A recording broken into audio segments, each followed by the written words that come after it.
Ring generates a AI-powered painting. You just have to describe few words and a specific art style, resulting in an odd but aesthetic outcome. And actually the whole process is really fun, so you can check it out on your browser, and as well as you can download the application, which is on Play Store and on App Store. Kia has introduced CRISPR, a technology-based testing where multiple flyers from at-risk nation can be tested simultaneously, and the same technology has been introduced by TATA MD at Bangalore Airport as world's first commercially available CRISPR-based COVID test, and this was used on more than 30 passengers at a time. Oh boy, a humanoid is shown making a series of incredibly human-like facial expressions. And this actually looks natural.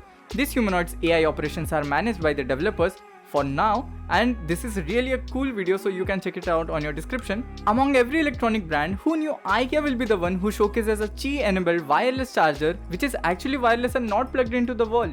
Well, this product is more or less a wireless power bank, which actually makes way more sense. Apple should have done this, right?